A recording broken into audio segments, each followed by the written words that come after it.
that he was found dead in the hotel room, and that they'd had his body there for 2 weeks before they notified Fort Bliss or the VA. He had his ID on him, military, civilian, my business cards, my wife's business cards, his briefcase with all of his medical records in it and everything. And my question was, why did they wait so long to reach out to someone with all of that information there to notify next of kin? They told me, do not come to El Paso because there's nothing that I can do here until they finish their paperwork. I came anyway. I informed the chief medical examiner that I'm a priest and I want to say last rites on my brother's body and take him home. They said they didn't want to get sued. Her assistant began crying and she told me that she was sorry that they treated my brother like a homeless black guy that they found in a bad part of town in a bad hotel. I talked with the detective that was working the case, and he said there was no sign of foul play, there was no damage to your brother that we could tell, so we're not going to investigate it. The autopsy that they performed on my brother was horrible. Horrible. I had to call back to San Antonio to speak with my representatives there to get them to intervene, to get them to release my body to a local funeral home so that I could give him last rites. They told me that he was so badly decomposed now because they waited so long that he could not be embalmed, so that I could not take him out of the city of El Paso unless he was cremated. I still insisted that I see him. Everyone was worried about getting sued by letting me see my brother's body. When I saw him, all they could show me was his face because of the horrible autopsy that they had done. They wrapped his head, they lost part of his head somewhere. They wrapped it in a towel so that I couldn't see it, but the towel fell away and I saw it anyway. I'm still standing here today waiting to take my brother's ashes home. Not until they found out that my other brothers were NFL football players and I was a business owner and all this kind of stuff did they start to move at any type of a pace. I still did not know the cause of death. And my family has been waiting in hotel rooms coming from Hawaii and all over the world in San Antonio waiting for me to come home with my brother's ashes. I walked the streets up and down that area for the last week and a half now, showing his picture and asking questions. I found the people that were involved, the people that were there that told me that he got sick. He was a disabled veteran as well. And I even told the detective that someone told me that they watched him die. And they didn't even call 911. In fact, they robbed him. After he befriended a homeless person, the hotel owner, everyone told me, I checked into his room because they had told me that he died in that room. And I sat there for a week trying to figure out what happened to him. Because he had just been with me, because I just received a diagnosis from my VA doctor that I was dying of heart disease. So I brought him to me for 3 months to get my affairs in order in San Antonio. We celebrated his 60th birthday as a Vietnam era veteran. And then he came back here, and this is what happened. Not until the second week, and at an insistence of the funeral director for accurate information, they finally said that he didn't die in the hotel, that he actually died 50 yards away in the emergency room at the UMC. I went to the UMC to get his records, and the guy in the records room said, this is a very strange case. He said, because your brother was brought in as a trauma patient and a John Doe. He said, but now, he said, here's a second set of medical records that someone has filled in and they're not properly stamped with names and things on them. And he said, but I want to give you them both so you can get investigated because this should never happen.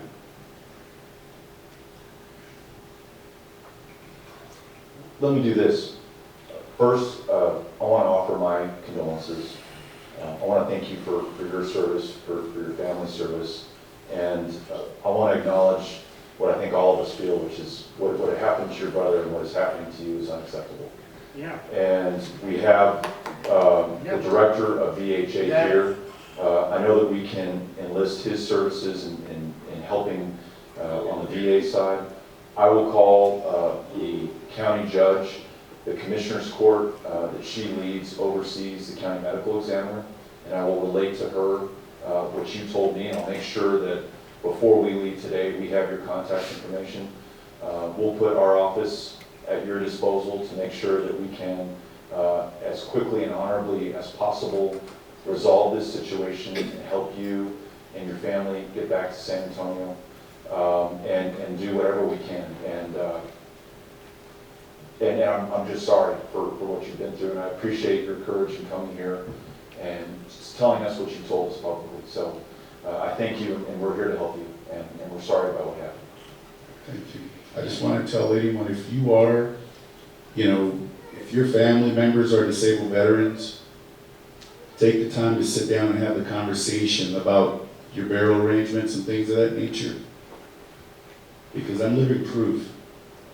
Although he did do his paperwork, they still said that there's a 2-week wait for him to be cremated, and that since there are 100 soldiers scheduled to be buried a week, that you still have to wait before you can get your loved one scheduled to be buried. So even when I leave here, because they were rushing to do the paperwork, is what the funeral director told me. They messed up the burial transit permit, which set me back another week here. So just take the time, sit down and have the conversation, make sure the paperwork's right, make sure your DD-214s and everything, because I had it all. I had everything that we needed, and it still got messed up. And I don't want that to happen to anyone else, and neither do the reps at the VA, because they sent me here. They told me about the town hall meeting. I'm not from here, but they told me about it, and they said I should bring it up and ask someone to be accountable for it, because they couldn't believe it. Well, thank you for being here. Thank you. Appreciate it. And now to our right, yes, sir. I just want to say to everybody that it is 10:15. It's 10:15, just in case. Yeah, and again, we're going to take all questions from anyone who'd like to ask one publicly, and then as the meeting concludes, anyone who'd like to address an issue privately, I'll stick around, and we'll be here till at least 11, but anyone is welcome to leave at any time. Yes, ma'am. Buenas tardes. Buenos Yo días. voy a hablar en español. Mi nombre es Francisca Grajera, de la Coalición de Asistentes Personales del Paso, CAT, Personal Attendant Coalition of Texas. Y yo quiero decir que nosotros, las asistentes personales, si nosotros trabajamos con personas con discapacidad, que vamos a atenderlos a sus casas, a bañarlos, a vestirlos, a que salgan a hacer una vida afuera a la escuela, que vayan y que trabajen. Si gusta, usted me puede servir de intérprete, por favor. Sí, y yo sé que ustedes van a venir a nuestra oficina en el Capitolio en Washington, D.C. esta semana que viene.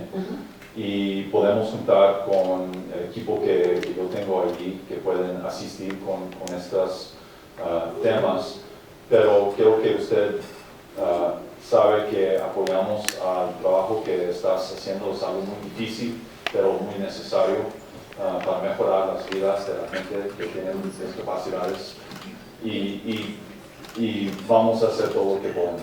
Si un asistente personal, si no va con la persona a asistirlo, la persona se queda en la cama, no sale y se queda en su casa. Si la asistente personal, la persona con discapacidad, no tiene vida. Entonces nosotros no somos valorados, tenemos un sueldo bajo, no tenemos beneficios, no tenemos vacaciones y trabajamos los días festivos por el mismo sueldo. Y a nosotros no nos dan nuestras 40 horas. Ahorita estamos por eso esta coalición se hizo, porque nosotros nuestro trabajo no nos lo valoran. Y venimos, las agencias ahorita hay muchas agencias de estas agencias que están con las proveedoras, pero las agencias son las que se están agarrando el dinero, que agarran del Medicaid y todo, y nosotros nos pagan un sueldo bajo, vivimos bajo el nivel de pobreza, todas las asistentes personales. Sí. Manejamos mucho, no nos dan gasolina. Necesitamos arreglar esos problemas, necesitamos apoyar a la gente que están haciendo este trabajo. Vamos a ver si hay una solución con las agencias que están haciendo este trabajo o si necesitamos una ley nueva del Congreso, pero podemos discutir en la semana que viene. Okay. Espero que podamos juntar este miércoles o jueves o viernes de esta semana que viene. Okay. Y nosotros tenemos, también le quiero decir que en septiembre se hizo una proclamación, es lo que sí nos valoraron, la semana del asistente personal, que es del 8 al 14 de septiembre, la legislatura 83. Okay. Es de la proclamación que nos dieron, fue la semana del asistente personal y la traigo para entregársela a usted, y es en inglés y en español. Qué bueno. Y también recibieron el cabildo de la ciudad. Sí, fuimos Okay. también. Okay. Fuimos a Cabildo en la semana pasada, que fue le leímos esta proclamación en inglés y en español al señor Oscar Rizzo y a todo el Cabildo. Qué bueno. Si quiere darlo a Ricardo, podemos poner en nuestra oficina. Ay, gracias. Ok, gracias a Esperamos usted. su apoyo para las asistentes personales. Gracias. Yes, ma'am. My name is Ruth Rivas, and I started a nonprofit organization called Spice is Not Nice. I don't know if you're familiar with spice, but it's a synthetic marijuana, that it's legal. And it has become a nationwide problem, a worldwide problem. I have been an educator for 17 years, and next week will be my last week that I will be working as an educator because I want to give myself to this nonprofit 100%. The reason I know about spice is because my son passed away from it last year in June. He had served in the Navy for 8 years. He had planned to re-enlist, and instead he ended up taking his life. I know that this has become epidemic with the military, with the veterans, with teenagers. And I think that Mr. Cabrera should know that this has become, spice has become the second most used drug among high school seniors. I want to educate people. I want to make them aware because not enough people know about it. And that's what I'm about. I want to go and reach out to these places and educate them because that is my job. I am an educator, and this is how I can fight it. And so I want to make you aware of my efforts that I'm doing and to see how I can help others with doing this. I also want to thank you for what you're doing with the military and with the cemetery in Fort Bliss because my son is there.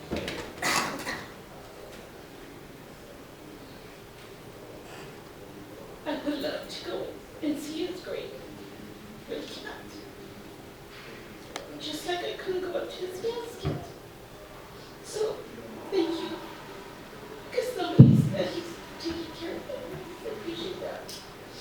And another thing that happened when we were going to bury my son, we had the funeral service on Friday, but we couldn't bury him until Monday because Fort Bliss wouldn't open, or the cemetery wouldn't open. Maybe that's something that you guys can look into because when it's a loved one, you get the whole process done and taken care of, and we have to wait. And I want that to change. Thank you. Thank you for being here. And I'm sorry for your loss, but I'm grateful that you are using that to try to educate other parents so that they don't have to have their children go through that same fate. And we will redouble our efforts to make sure that the cemetery at Fort Bliss is doing everything it can to accommodate the families who have loved ones there, and that we're doing everything we can to provide the resources so that if it's possible to regrass it or improve it or make it a nicer place, that we're able to do that. So I want to thank you, and also I want to thank you for your courage in being here. This can't be easy, and I know that you have a booth up front and that you're talking to people who are coming through. So thank you for educating us. I did not know that statistic, for example, about it being the second most used drug. I didn't understand how quickly kids are starting to use this in high school. So thank you for making us aware. I appreciate it. Thank you for being here. Yes, sir. my name Ruben, and I call from the dam. We know very well what you heard about it, the killing people from the Sherman. He was there 19, they got out, and we went 19, they got out. Now the honey staff found out, they go behind that table, in the table, they got honey staff for us. We don't know if you heard about that case. They killed somebody in the tech center. You know, maybe you're talking that now. Maybe your people dying from the center. We don't know if you heard about it, what they're doing. The only people down, and they're killing people from the center. They're not white. They're not white. You know, what are you going to do about it? What are you going to do about it that now? If you're talking that now, what are you going to do about it? You know, you get people out. You got money to get the people out. Put them in a foster home and hunt and get the people out. They're dying in there. They're dying in there. And the people dying, and they're not hunting, the hunting stuff from now. And I would back and he said, you know, somebody died. You know what? Because nobody can do that question. You know people dying. You know nobody died, people dying in there. What are you going to do about it? Yeah. Well, first, I want to make sure that we meet with you and understand and get the facts so that we can get the help that's necessary to make sure that if people are dying there, that we stop that, we get people the help that they need, and we get some accountability in those institutions that are responsible for this. So, you know, I appreciate you being here, but I can't give you a specific answer until I know some more specific. Okay, you know that they get people in there. They get people in there for one to work over there. Is that legal? We'll work with you on this. Okay, I'll make sure. I'm just asking Cynthia and my team to get your contact information so we can meet with you and make sure that we're responsive. Okay, thank you. Thank you. Yes, ma'am. I wanted to touch on the same issue. I wanted to touch on the same issue. The Department of Aging and Disability Services, DAS, has misappropriated funds, taking money from community-based services, which provides us with freedom to live a better, more independent lifestyle, putting those funds into El Paso State Supported Living Center. This center has mistreated, abused, neglected, and caused the death of disabled individuals right here in El Paso. And we need to get these people out, and something needs to be done to make sure this doesn't go on. It's the people that have no voice that should be protected the most. You know, the way that you're done when you die and you have no record or you don't really have anybody to stand up for you or your rights, it shouldn't be happening. Yeah. Let me make this commitment and start by saying this. It is a real problem. We've been at some of the meetings where we've heard about these cases that were just described. We're in some ways prevented from doing a lot on our side since most of this is state resources and state governments within state purview.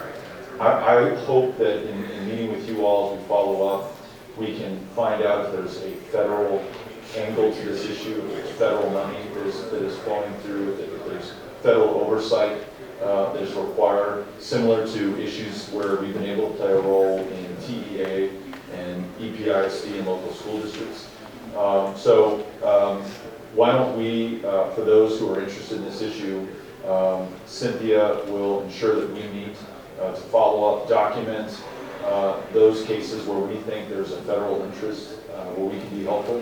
And I'm happy to work with the state legislature, the state delegation to the legislature to try to correct this and do whatever we can to The get federal FBI side. has actually investigated the recent case of a boy that had died.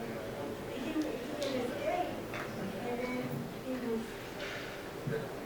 taken back, and the next day Right. Well, there may be a Department of Justice issue, and if you're through the FBI. So yes, we'd be happy to follow up with you and make sure that we meet, and also make sure that we get you something in writing so that you know what it is we can do, what we're committed to doing, and then be able to hold us accountable for that. But I will say, whatever we do will be in conjunction with our state delegation and state leaders who have primary jurisdiction over what has been happening there. But certainly you bring up a good point about Department of Justice.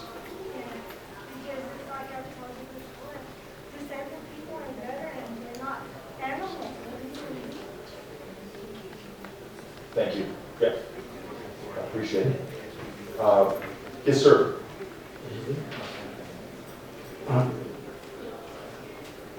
Good day, Congressman. Good morning. My name is Frank Lozano. I'm also a member of ADAPT, and I came here today with Kimberly and with Ruben and with Kika Grajera. We're looking forward to meeting you when we go to, with your team in Washington, D.C., because we'll be there for about a week, fighting for redirection. I mean, we feel that in-home health care should be an entitlement.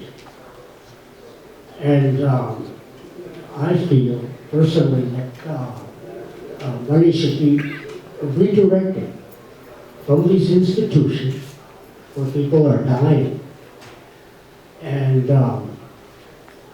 directed towards community-based services. Just like Kika does, they found that that is more direct service, and it costs less the institutions, and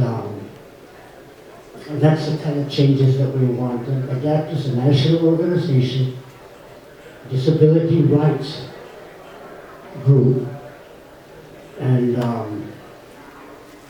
that's always our message. One of our chants when we do a demonstration is that people are dying. What are you going to do?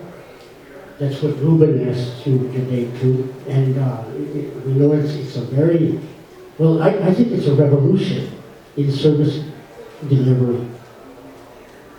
People that do work like Kika does, and just like Kimberly said, nobody should die that way.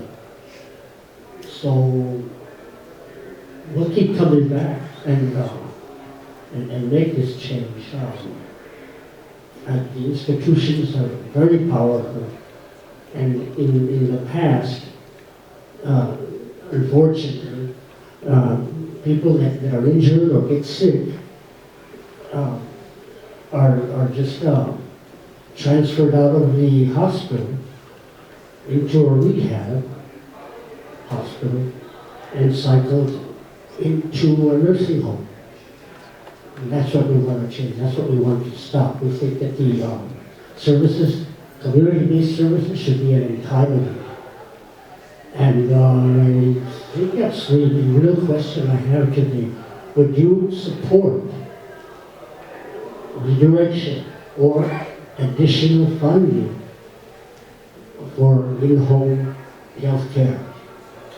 First, Mr. Lozano, thank you for being here. It's good to see you again. I certainly remember working with you and getting to hear from you regularly on the city council, so I appreciate you being with us today as well. And I look forward to meeting with you in Washington. Yes, it will be our legislative team up there. I will also be in those meetings, and because I had a chance to talk with you all before the meeting started today, I've already gotten in touch with our scheduler. We're going to make sure that we all get to meet together up there. And in terms of the two questions asked, what are you going to do about the abuses there? I mean, again, it's going to be the same answer I already gave. I want to make sure we understand all the facts, where the federal interest is. It doesn't mean that we don't have a human interest in this. You're absolutely right. I mean, these are human beings. We're all human beings and want to take care of each other. But there is something to accountability being directed towards where you can get the actual best response. And I want to make sure that we're doing that. Whatever constructive role we can play in this, I want to play. To answer your question about prioritizing home health care over having people sent to assisted living facilities or hospitals or other third-party locations, I certainly want to better understand that. It makes a lot of sense from what you've described, from what we've heard from your associate in terms of what the needs are and how difficult it is to provide those services right now on behalf of people who are living with disabilities. So I think that will be the basis for our meeting next week. And again, as I said earlier, I'll make sure that whatever our responses are, that they are put down in writing. That way you all have them, can hold us accountable to, and form the basis for our plan to work together. And the last thing I'll say is we absolutely must include our state delegation partners. They fund these services, have oversight over these services, and I want to make sure that we're working cooperatively to address this and help those people who truly need it and to prevent further abuses that you all have described today. So thank you again for being here. Gracias. Thank you, sir. We'll show you this Tom Harkin report about this national problem. Right. And there will be legislation very soon. Before Tom Harkin leaves the Congress, he assured us there was going to be at least 2 bills about this kind of change. Good. Good. Thank you. Thank you. And we'll take one more question and then we'll wrap up. 2 more questions, it looks like. Mr. O'Rourke. Yes, sir. Okay. This question's not mainly for you, but it's for the gentleman in the gray suit from Waco. In 2001, I had prostate cancer. I had to cut out. I waited until 2010 to file my claim. So they got free money. They got free money that they didn't have to pay. In 2010, I filed my claim. It took them from 2010 to 2012, April 2012. It's 21 months to approve the claim. They sent the claim packet back to me, and they started paying on June of 2013. They owe me $17,920. It has been verified by DFAS. Every time I write them, we've got to contact Waco. Waco never calls back to the head office. They keep playing this game, and now they've now been playing it for 16 months on something I already have an email from DFAS saying they owe me the money. They were notified in April by DFAS to pay me the check. And it's October. And it still hasn't arrived. But believe me, I don't go to bed waiting on it. I just continue to work and pay my bills. But I'd like to have the money. You're entitled to that from everything that you have just described to us. You're also describing what is at the core of what's wrong at the VA, the amount of time people have to wait for a disability claim, for a response to a simple question from a federal representative, to get an appointment scheduled at our VHA clinic here. And so I want you to know that we hear you. You picked the right town hall to come to because we've got the director of the regional office in Waco, and I'm happy to allow Mr. Limpos to respond. It looks like you may have something you want to add before he does. Right. You said earlier about the government not getting their pay raises and stuff. Well, VA, it's in the news almost every other month. They got their $5.5 million bonus packet they share. They got their overtime this summer. They keep giving money to do their job, but they're not doing their job. You said something about the federal government not getting their raises.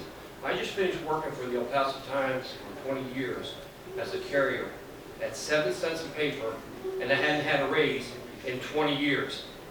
At 7 cents a paper, that's what I delivered. And I did it for 20 years. So if you tell me about pay raises, people not getting pay raises, go work for the El Paso Times. Good point. Good point. Mr. Limpos, would you like to respond? What I'd like to say is, come see me after this. You and I need to have a little talk about that. I want to also indicate to you that, yes, we do have some challenges at the Waco Regional Office, but I'm proud to say that when I came to Waco in April of 2012, our